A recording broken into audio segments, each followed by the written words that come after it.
to Covering the Fields with your host, Joe Ellison. Hello, sports fans. Welcome to Covering the Field, the weekly program that analyzes all sports, handicaps them, and makes predictions. I'm your host, Joe Ellison, and today we're going to talk about pro football, college football and basketball, hockey, tennis, the NBA, and our You Got Hose segment.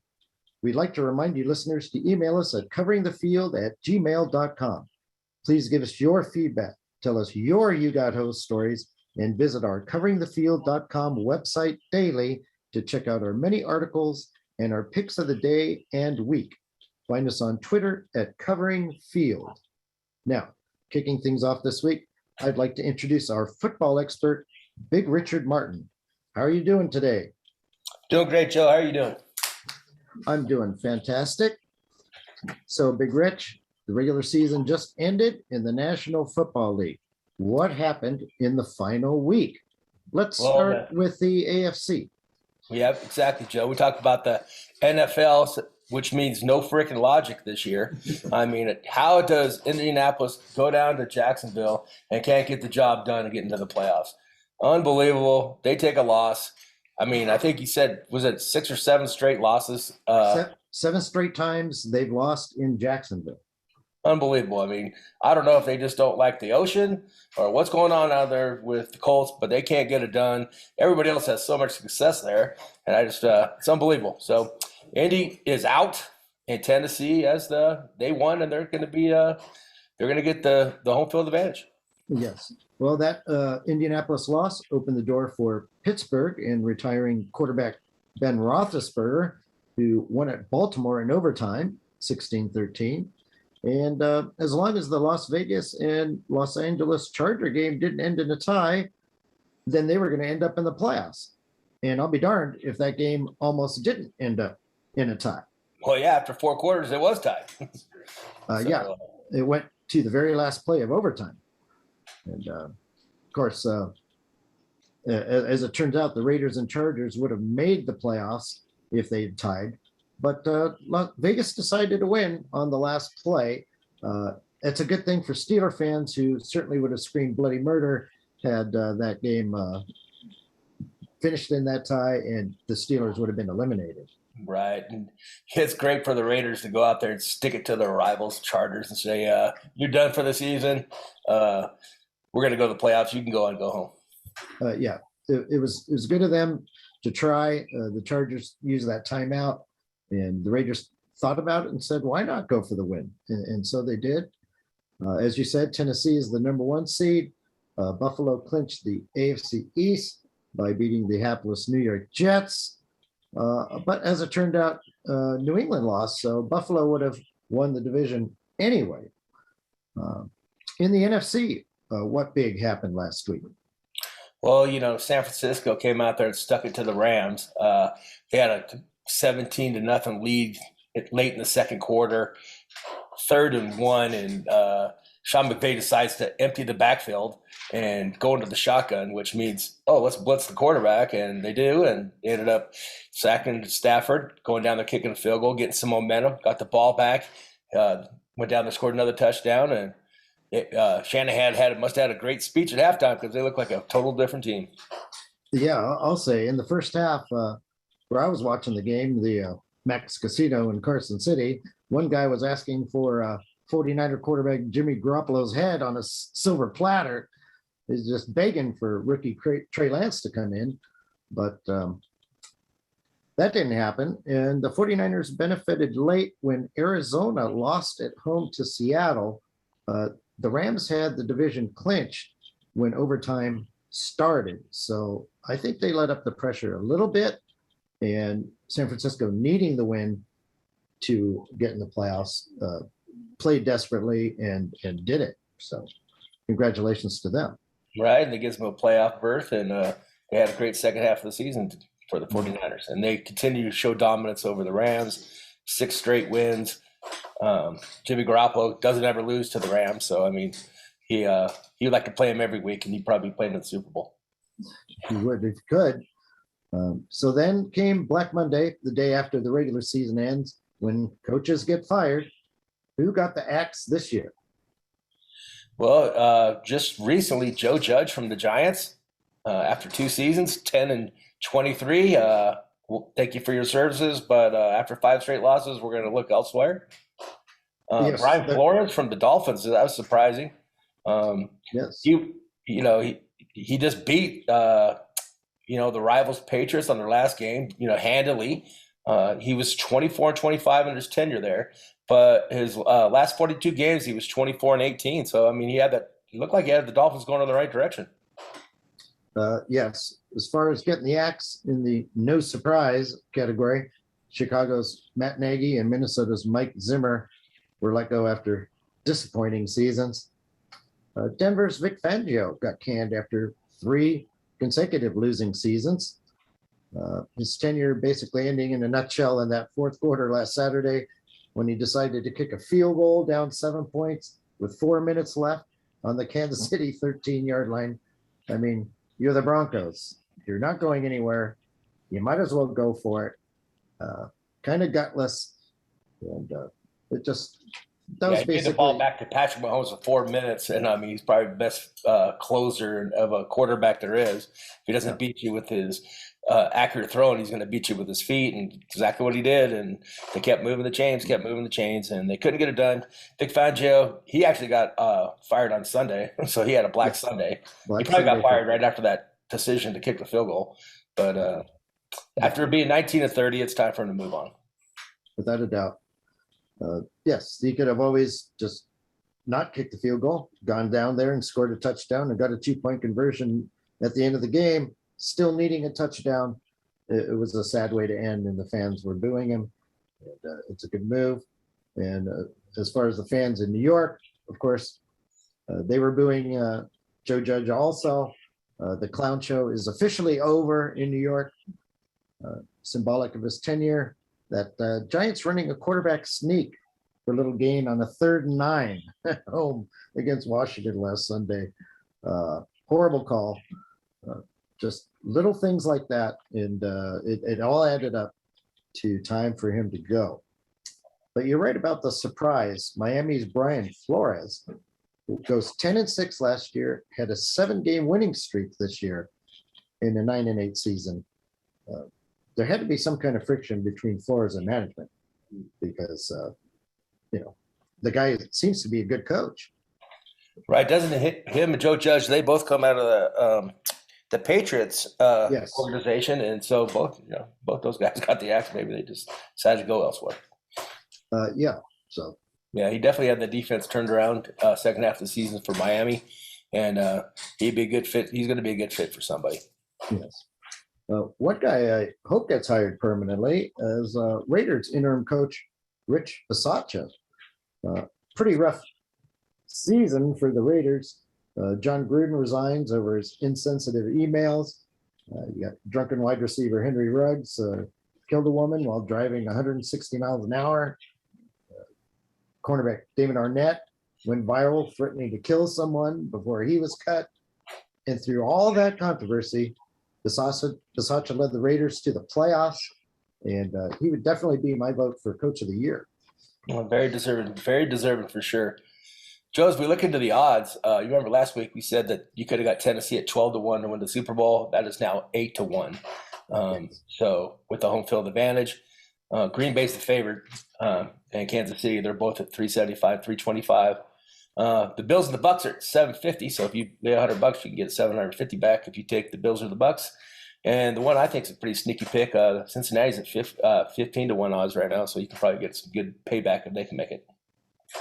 Right. So everybody needs to check on those odds. Those are going to be changing as we speak. Certainly, as the injuries and any kind of COVID news comes in, that can definitely change those. But here we are now, Big Rich. It's Wild Card Weekend. You went 2-2 on your picks last week. What are your predictions for Week 1 of the playoffs? All right, well, let's start with Cincinnati. I think, the Raiders, they got their one and done. They're going to go to the playoffs, but Cincinnati handled them pretty good on November 21st. They beat them 32-13. Joe Mixon ran all over him. He had over 120-some yards and 2 touchdowns. I think Cincinnati drops to 5.5. They should have any problem with the Raiders. Joe Burrow had a week to rest. I think that knee's going to be healthy. He's going to be fine. Let's also roll with Buffalo. Buffalo over the Pats. Buffalo. This is round 3. One apiece for the Pats and the Buffalo. I'm going to take Josh Allen at home. Drop the 4 points. I'm going to take your Dallas Cowboys -3 over San Francisco. Everybody seems to be on the San Francisco bandwagon right now, and well, they should be. But I think Dallas is going to get it done. I think they'll be ready to have a home game, and they'll score enough points. That 3 is going to be really close, but I'm going to take Dallas to drop the 3. And let's go with the Bucks and Tom Brady, 8.5 over Philadelphia. Like you said, Philadelphia has not beat somebody with a winning record all year. They're at home, and when it's playoff time, it's Brady time. So I'm going to take the Bucks, and let's just end it with the Chiefs destroying Big Ben's last game, send him off to retirement. They just beat him 2 or 3 weeks ago by double digits. They do it again, 12.5 points. Patrick Mahomes gets into playoff mode, takes care of Big Ben. And Joe, I'm going to give you the last pick for the Monday night game. Well, thanks for handing it over, because my top play of the week does come in the first Monday night playoff game ever. I'm taking Arizona plus the 4 points at the Los Angeles Rams. Other than that inexplicable loss, 30-12 at Detroit in Week 15, Arizona has been amazing on the road this year. The Cardinals have won and covered 8 out of 9 of their road games, including a perfect 6-0 as an underdog. In Week 4, Arizona won 37-20 in LA. In the offseason, the Rams traded a boatload for quarterback Matthew Stafford, hoping he could be the difference in taking them to the promised land. But he has as many playoff wins as his counterpart Kyler Murray, who is appearing in his first playoff game, and that's 0. I see at least a close game. Stafford throws a lot of interceptions. I think it's tied for the league lead in that. So I think that's going to be a great Monday night game. I'm looking for a great wild card weekend. I think we're going to see some good games. We're going to see a couple blowouts, but we should see some good football this weekend. Yes. Super wild card weekend with the addition of the extra game. So, well, moving on to college football, Big Rich, we have to put a bow on the season, which ended Monday night. What happened in the national championship game? Well, Big Rich got Alabama slammer. I'm telling you right now, Alabama, is winning 18-13. I had the 3 points. I'm thinking there's no way I can lose. 10-14 left in the game, the fourth quarter, and Georgia just comes alive. Congratulations to Stetson the fourth. Great job. They got it done. I mean, they just wore them down. I'd have to put down there as a You Got Host segment that Jameson Williams goes out in the second quarter with 12 minutes and 30 seconds left. He has a great seam down the middle, blows his ACL out. He's out. The deep threat for Alabama was gone. They brought the safeties up. They brought people up, and as there was no deep safety, as Munchie was also out for Alabama, who injured his knee during the SEC championship game. So they had no deep threats. The rest of the receivers only had 15 completions throughout their whole career. And so, we had a 9-6 halftime game. It looked like a freaking soccer game out there. They were kicking the ball more than they were scoring touchdowns for sure. Yeah, 5 field goals in the first half. Luckily, the game did heat up later on, and Georgia did score the final 20 points to win the game. Obviously, as you said, losing those receivers was a killer. Eventually, that caught up to the Crimson Tide. And congratulations to those who picked Georgia to win the national championship at odds as high as 20-1. So that would have been a nice hit. And that was your pick, Joe. You had them, and so did our producer, Carlos. So congratulations, you guys making the right pick. I wish I would have actually bet it. I think our producer did. But I didn't want to pick Alabama just because I'm just tired of picking, Alabama. I don't like Alabama. So there's very few teams who could beat them. Obviously, only one did this year. So before we move on, any final news on college football's transfer portal as we look to next year? Well, 5 players from Alabama answered the the transfer portal. So can you believe that? I mean, you never see people leaving Alabama. You see people coming to Alabama. They just picked up the Georgia Tech running back. So, they're going to be set taking care of Brian Robinson, who is going to enter the NFL draft. So 5 other players. The main one was their tight end, Bingsley. He was their tight end. He wasn't their starter. He played a few games. He scored a touchdown against Notre Dame in the game in the previous season. But he only had 17 catches for 256 yards. Looked like he had a little bit of sour apples as he got replaced because Nick Saban said he wasn't getting the job done. You got to take advantage of your when you get a chance to get in there. And if you don't take the chances of that, we're going to move to somebody else. And that's just what Nick Saban does, and that's why he's so successful. Some other people in the news, we have TCU running back Zach Evans. He's going to Ole Miss. So that's a big pickup for Ole Miss. And Lane Kiffin out there at Ole Miss. They also picked up Jackson Dart, the guy that replaced the USC quarterback, and his tight end roommate, Michael Diggs. So Ole Miss looks like they're getting some people in there, and we can't get away from this Lincoln Riley story.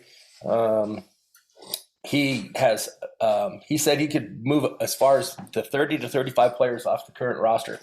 So there's some big changes. We have Caleb Williams and wide receiver Mario Williams from your Oklahoma Sooners that are in the transfer portal, and things are looking like they might be going to USC with their old coach.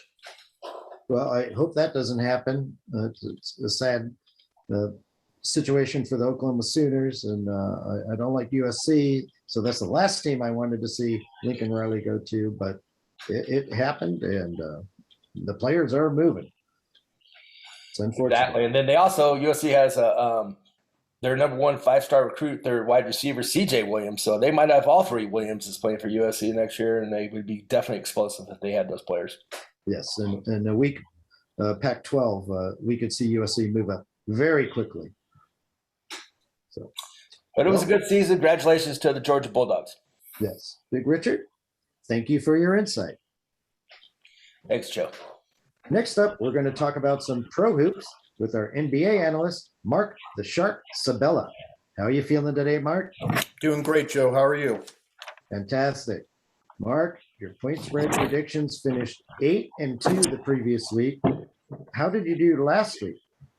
Well, just like the previous week, Joe, I'm at 6-2 heading into the Wednesday games. I have 2 games tonight that I picked on the show previously, and hoping to go 8-2 again this week, back to back, because you threatened me last week that you were going to kick me off the show if I didn't continue my winning streak. And it's working perfectly. You are on fire right now. Thank you, sir. What are your picks this upcoming week? Well, I want to start with the hottest team in basketball right now, which is the Memphis Grizzlies. All I can say is Ja. He is the guy that is your next, I would say, top 5 player. When you and I did the show, when we were doing the predictions for the divisional winners at my first show with you, I had told you, and you had kind of said you were kind of balking at this notion, but I said Memphis was actually going to win the Southwest Division. Yes, I picked Dallas. Of course, they are playing out of their minds right now. They've won 10 in a row. They're 9-1 against the spread in the last 10. And Ja is shooting it from 49% from the field. He's just been winning game after game recently. Golden State went in, and this is kind of my pick of the week last week, was I said Golden State would go in and Memphis would cover the spread. Well, not only did they cover the spread, they won it outright for their 10th win in a row. They go for their 11th tonight against Minnesota. So that is your kind of the hottest team. I would keep betting on them on the upcoming games, and we'll go over that in just a little while. Golden State did get Klay Thompson back, and they still are basically my number 1 team right now. Phoenix stays number 2, even though their last home game was a loss. I'm going to say Memphis is creeping up into that upper echelon of teams. This week, I also watched from the Mouse crew on the NBA game this past week, Marc Jackson and Marc Jones. Marc Jones mentioned, well, nobody's talking about how good the Bulls are this season. And I'm screaming at the television going, well, I have been. If you've been listening to our show, Right. you would know for weeks now I've been talking about the Chicago Bulls. They are still the hottest team in the East. Brooklyn has been kind of, not playing very well, even with the addition of Kyrie Irving right now. And they actually fall to probably number 8 in the power rankings that I put together. Their last home win out of the last 6 games was an overtime win over the Spurs a couple nights ago. So, in Chicago last night drubbed Detroit 133-87. So those are kind of your hot teams. Something funny happened in Toronto. You have been mentioning, Joe, that Toronto has been playing without fans because of COVID and situation in Canada. Well, what they've done to replace the fans is they have these giant air-filled Raptors. So, Nice. it's awesome. I mean, from a TV standpoint, it's kind of cool to see these big mechanical things kind of roaming around. Well, they were apparently taunting with the much smaller dudes, which are live people dressing up as Raptors. They were in the back of when Phoenix was there yesterday, trying to get them to not shoot their free throws. And Devin Booker almost missed one because this guy was dressed like a Raptor jumping up and down. How could you not lose your concentration at that? So you don't see that every day. Yeah, that's for sure. In the end of the game, he was being interviewed, and he said that he was particularly upset about the blow-up dolls. So that kind of got a good little chuckle, and yes. I think you're going to change that going forward. Well, we got some particular picks you have for upcoming games this week. Coming up this week, Joe, starting tomorrow night, Golden State is going into Milwaukee. Milwaukee's 26-17, 13-7 at home, but they're surprisingly 7-13 against the spread at home. So a complete dichotomy there. Golden State has actually lost their last 3 on the road now, and for being a number 1 team, it's a little surprising. I'm thinking Milwaukee gives 3, but I would take Golden State with as many points as you can get on that game. Friday, January 14th, Golden State will be in a back-to-back situation. They'll be going in against the aforementioned Chicago Bulls. The Bulls will be probably giving 2 points on that game. The Bulls, not only being the beasts of the East right now, they're 13-6 against the spread, 15-4 at home, an astounding 9-1 in the last 10 against the spread at home. So I'm going to go ahead and roll with the Bulls right now and give the 2 points on that. Phoenix, I need to mention them being the number 2 team.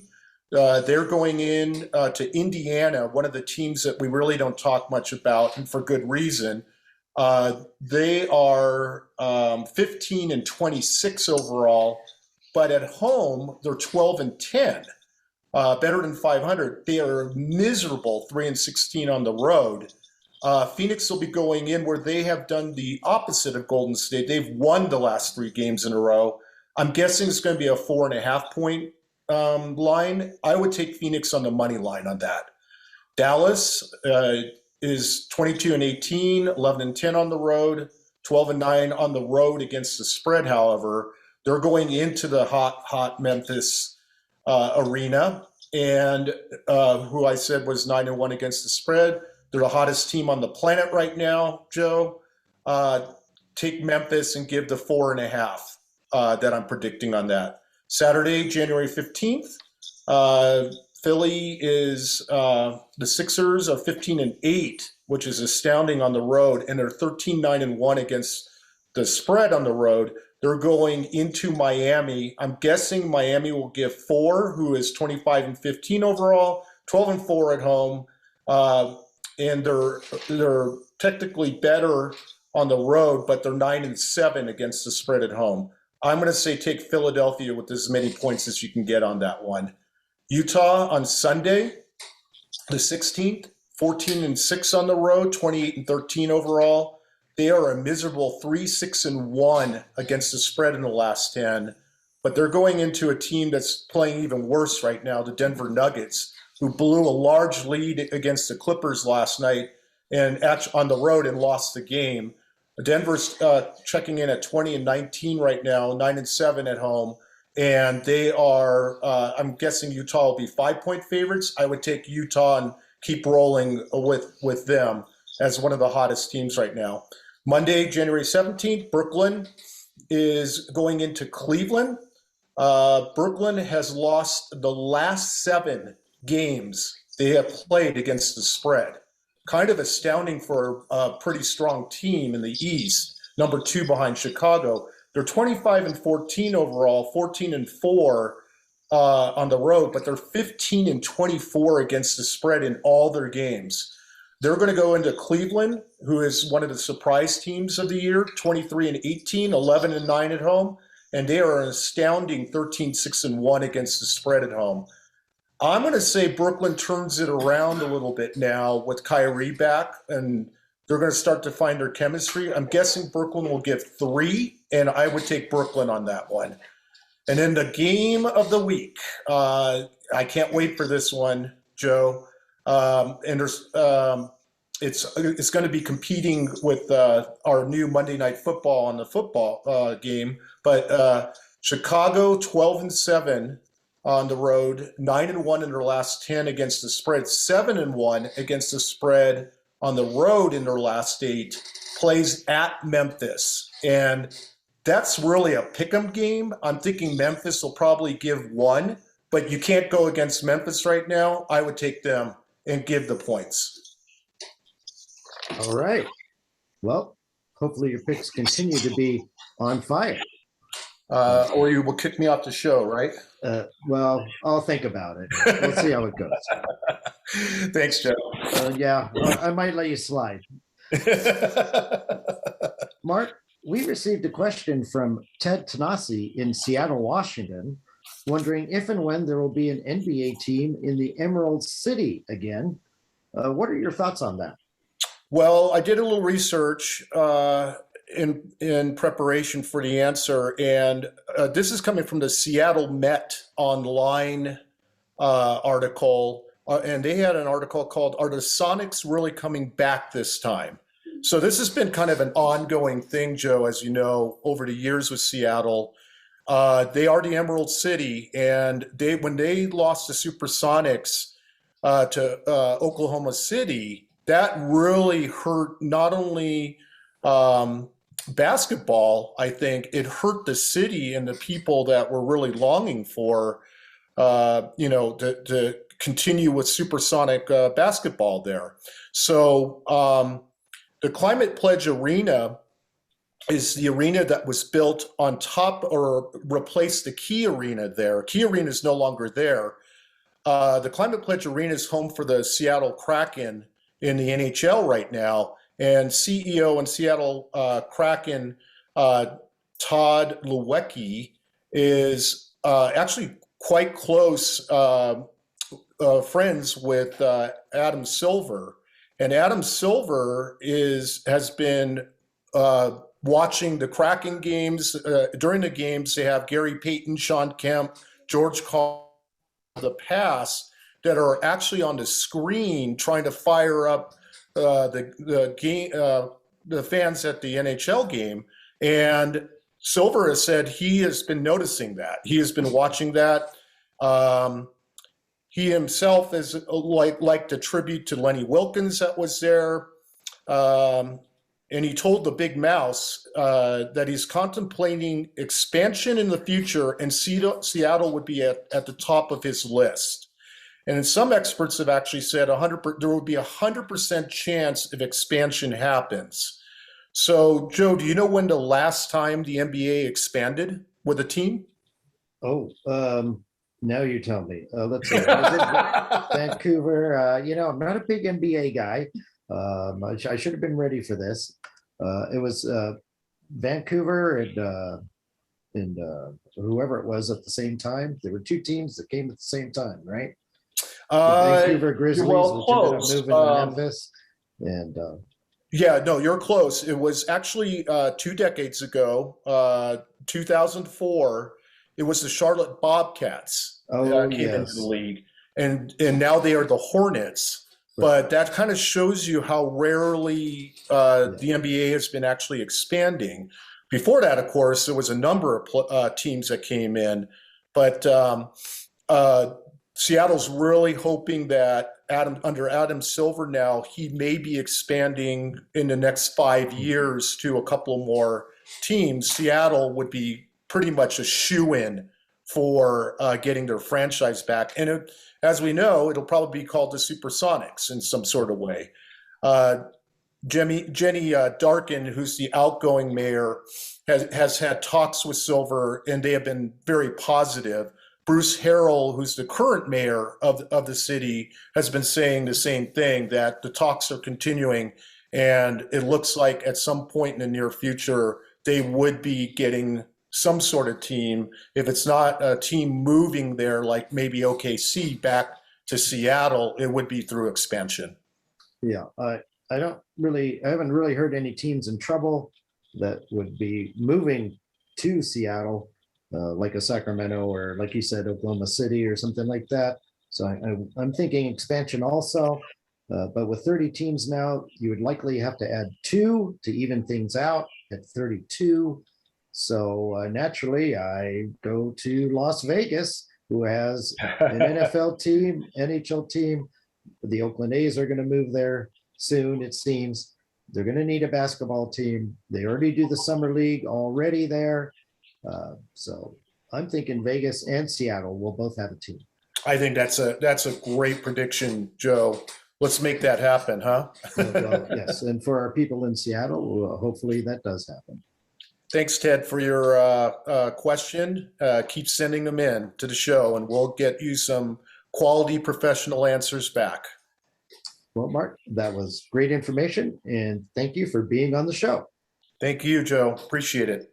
Our next guest today is our college basketball handicapper, Ronnie McKinnon. How's it going today, Ronnie? Great, Joe. How about yourself? It's going great. What's been going on lately in the world of college hoops? Well, Joe, men's basketball, as of last Saturday, we actually had an upset with number 25 Texas Tech beating number 6 Kansas. Actually, that was one of my picks also. Then Monday we had Miami, Florida, who's beating number 2 Duke, and Duke was at home. That was big, 76-74. Then on Tuesday, we had Stanford over number 5 USC, 75-69. We also had number 19 then, after beating Kansas. Texas Tech was number 19, and they beat number 1 Baylor, 65-62. So those two teams, USC and Baylor, actually were the only 2 undefeated teams before those games. And then we had also on Tuesday, we had number 9 Kansas over number 15 Iowa State, and number 4 Auburn over number 24 Alabama. So no more undefeated teams. No more. As we were just talking about that, yesterday, you and I, that those are the only 2, and bam, last night they both lost. So Baylor's still at number 1. Gonzaga has moved from number 4 to number 2. UCLA has moved from number 5 to number 3. Auburn was number 9. They're now number 4. USC stays at 5. Arizona was number 8. They are now number 6. Purdue has dropped from number 3 to number 7. Duke has dropped to number 8 from number 2. Kansas was number 6. They're now down to number 9. and Michigan State still at number 10. So I will also have some picks. I'll put them on the site Friday for Saturday's games. There's about 18 more games this Saturday. I did put picks on there this last weekend. I got the Kansas Texas Tech. I got the over and the points. Also Tennessee LSU. I got the under in the points, and then Iowa State Oklahoma. I missed on the points, but got the over. So not too bad. All right. What about women's college basketball? What's the news for the ladies? Yeah, women's college basketball. We actually last Wednesday, after our show, Texas Tech beat number 9 Texas. Texas Tech was not even in the top 25. We also had USC beating number 4 Arizona, and USC women's was not in the top 25 either. And then yesterday, we had number 9 beating number 25 Kansas State. So right now, South Carolina's still at number 1. They're still showing Stanford at 2 and Louisville at 3. North Carolina State moved up to number 4 from number 5, and Tennessee went from number 7 to number 5. I'm sorry, North Carolina State number 4. Indiana State at 6. Arizona was number 4. They're now number 7. Maryland was number 10. They're now number 8. Iowa State stays at 9. Texas actually dropped from that spot to number 13. And now Connecticut is in the top 10 at number 10. It was just a matter of time before Connecticut got back in the top 10 with Gino Auriemma. That's right. And it's always going to be that way. Yep. They just got into the number 10 spot. So a couple more notes. More than 700 men's and women's games have been postponed or canceled due to COVID. That 12% of the men's games canceled or postponed. That's remarkable. Yeah. And which is more than the women's, actually. The women's are staying a little more on schedule.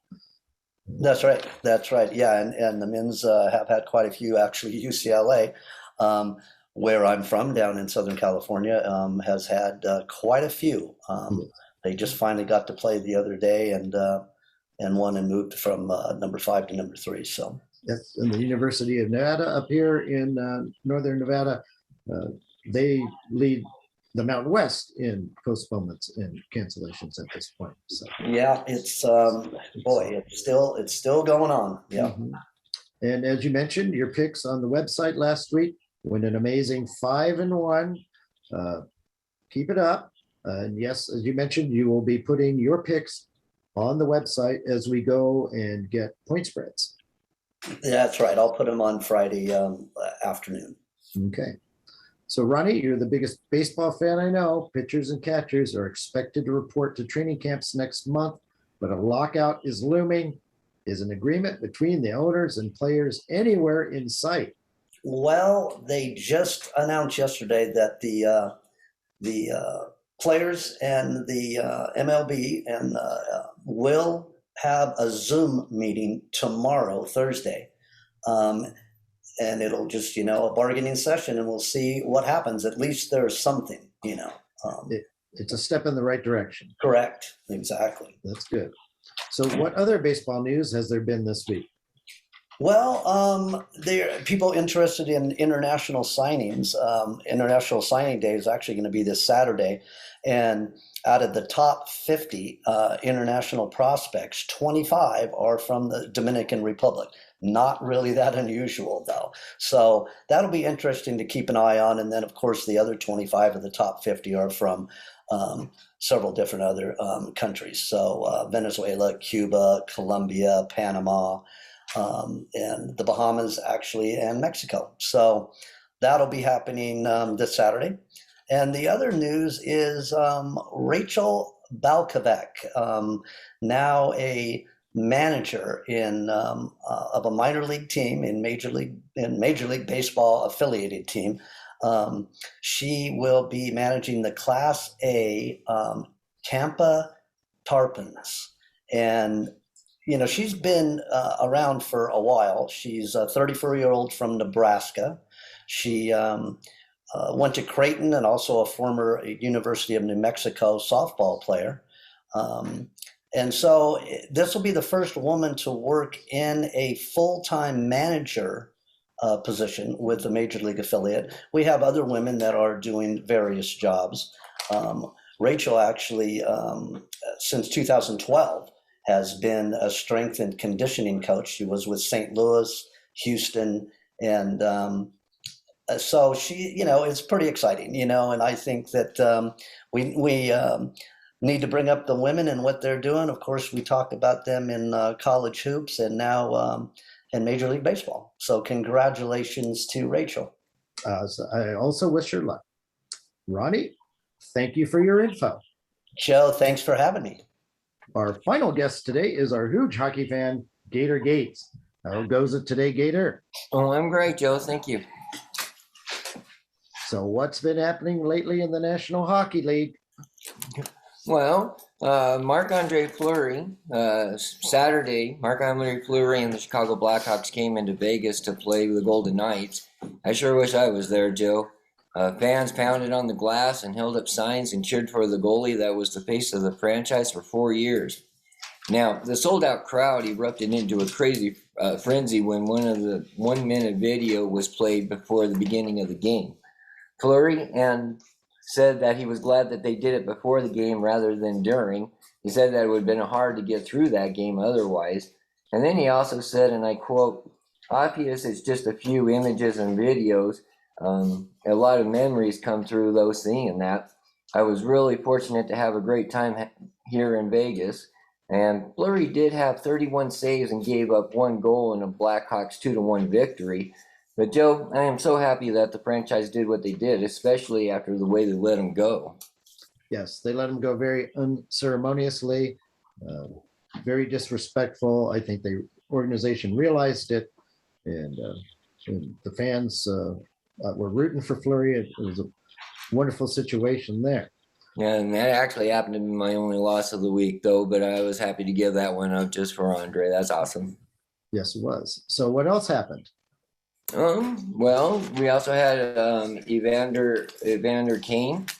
The Sharks terminated Evander Kane's contract on Sunday, but the Sharks said that they did it because of a breach of contract and violating the AHL COVID-19 protocols. That was because last month Evander went home to Vancouver, violating the league rules, and sources say that other violations could come out as well. Now, that meant that he would have to give up $22.8 million from the remainder of his $49 million contract. Then on Monday, the NHL Player Association filed grievance on behalf of Forum of $7 million. Then on Tuesday, General Manager Ken Holland of the Edmonton Oilers contacted Evander's agent, and later that day, ESPN said that he signed with the Oilers. Then I wake up today and I find out that there's other teams that are interested in having his services. So, Joe, I'm very confused, puzzled, and I have no clue what's going on. Yes. It's surprising. I'm kind of puzzled that everybody wants this guy on their team, too. Me too, Joe. Me too. He I wouldn't want to have that poison in my locker room. Well, yeah. He had that fake vaccination card that caused the 21-game suspension earlier in the season. That's the same Evander Kane that lost $1.5 million gambling in Vegas and was sued by a casino for another $500,000, prompting his wife to get a divorce. I don't know. I don't think he needs to be on Edmonton, but I guess the talent supersedes the situations off the ice. Well, Joe, Edmonton is on my not so hot list. They are 0-5 and 2-11 in their last 13. So they need some help. Well, yeah, but really is I guess money's thicker than blood, Joe. I don't know. I sure would not have him in my locker room. I just think that he's poison. I think that the players around him, I just would not want, I wouldn't even want to deal with any of that issues. Well, and something else will come up with Kane for sure. I would think so. Yes. So Gator, you went 6-1 last week. And listeners gotta hear this. After going 8-1 on your picks the previous week, you are 28-5 on your picks in the last 5 weeks. Right now, you're boiling hot. What are your picks for this week? Well, thank you so much, Joe. Thank you. Hopefully I could keep it going.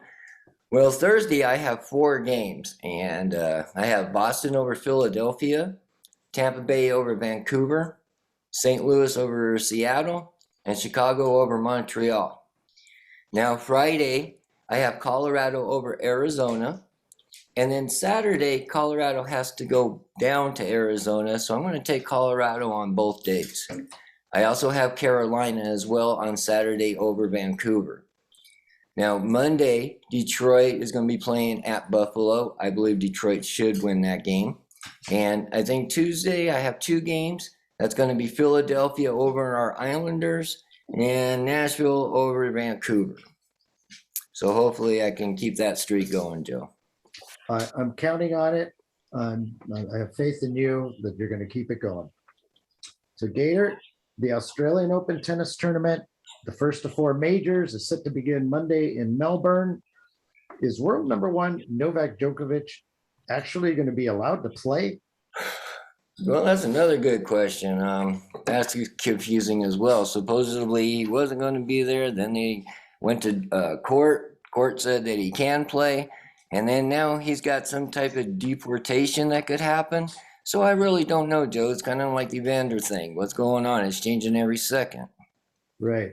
Well, it's a fascinating story, I must say. Djokovic was denied entry, forced to spend 4 nights guarded in a secure detention hotel with asylum seekers and refugees, not being treated too well. Of course, non-citizens must be fully vaccinated, and he applied for the wrong type of visa. Okay, well, then the lawyers come out and say, well, he had COVID last month and recovered, so he doesn't need to be vaccinated now. And then finally, yes, Monday, they said he's allowed to compete.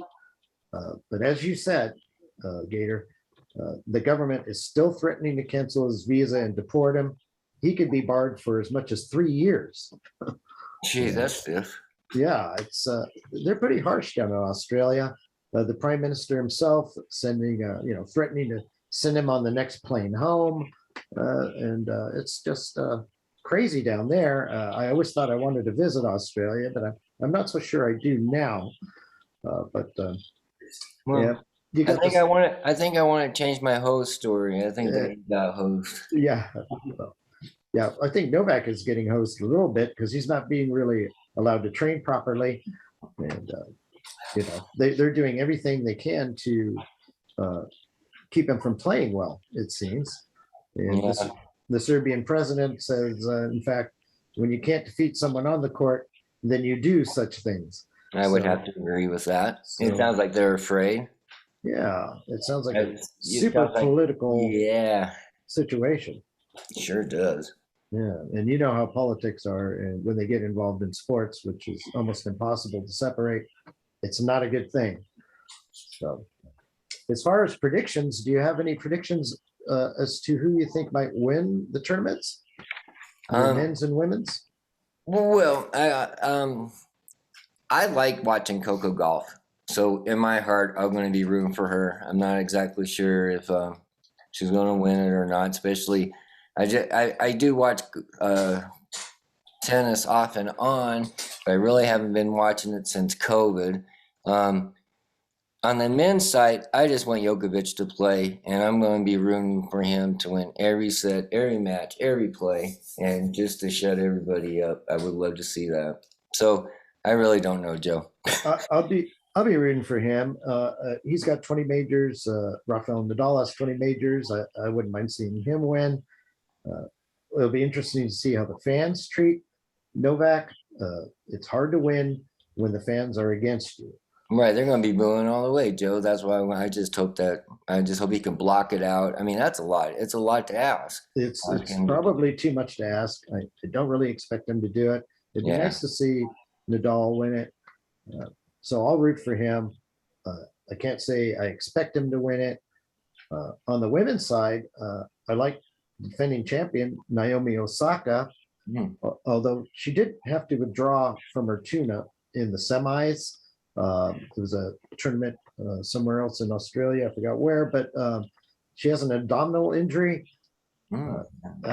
So that could be an issue. Very. So that leaves it open still. So it's hard. It's real hard right now to pick a winner in that sport. That's for sure. Tennis is tough to pick.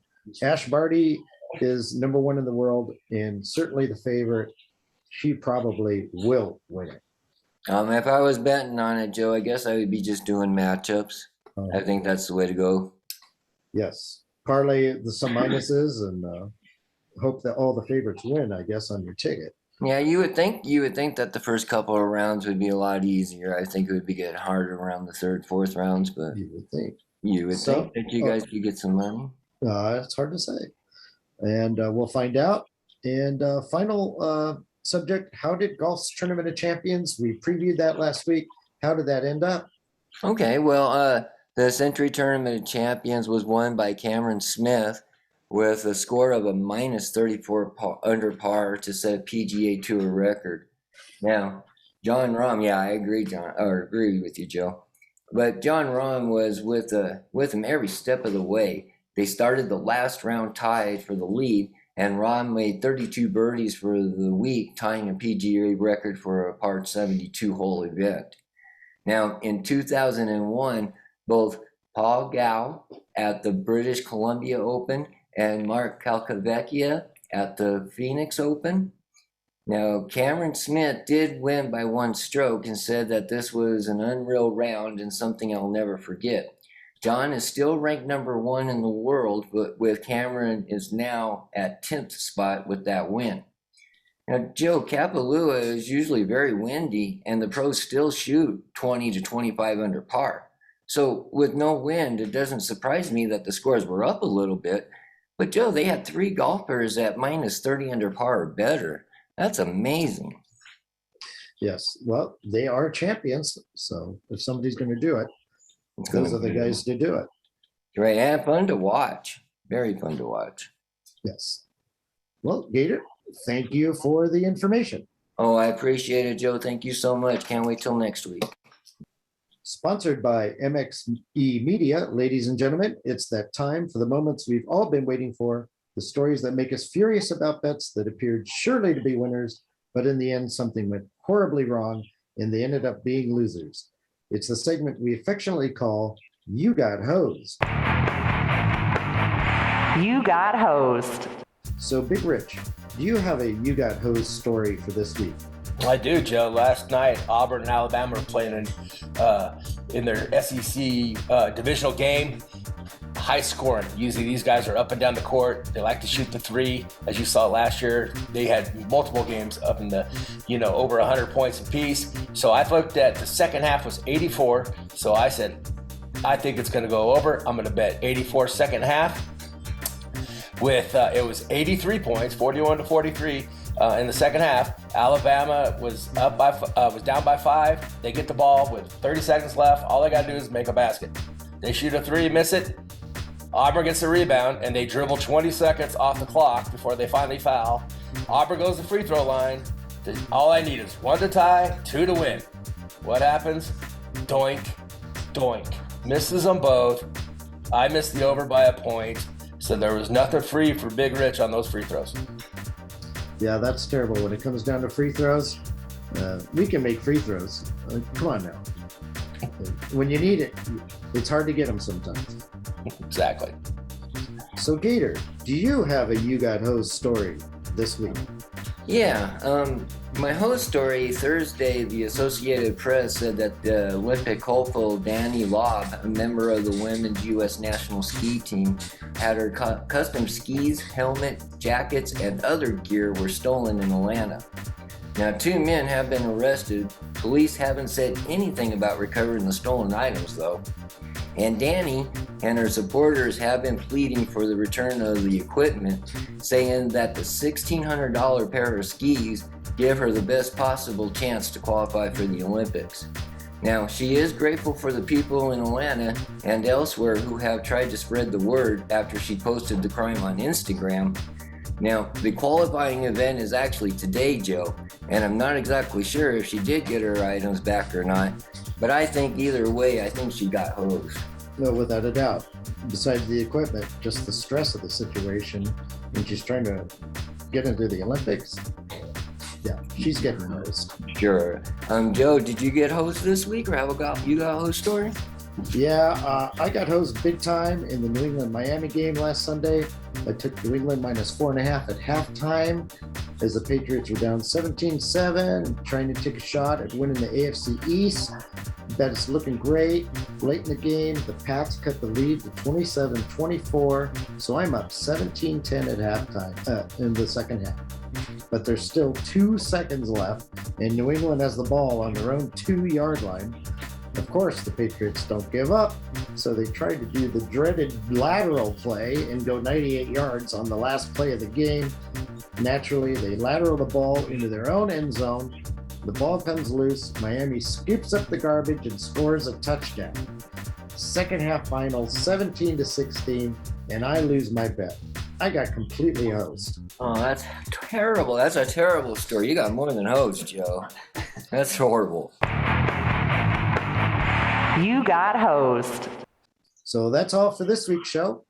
I'd like to thank my guests, Big Richard Martin, Ronnie McKinnon, Marc the Shark Sabella, and Gator Gates, our producer, our engineer, our editor, our junior IT tech, Caden Martin, and everyone for listening. We'd like you to visit our Covering the Field website to check out our many articles and our picks of the day and week. We'd like to remind you, listeners, to email us at coveringthefield@gmail.com. Give us your feedback, your You Got Hosed moments, and any other comments you'd like to give us, and find us on Twitter at Covering Field. Hopefully you all enjoyed the show, and you'll hear us again next week on another episode of Covering the Field. You've been listening to Covering the Field, a CM World Services and the Sage production.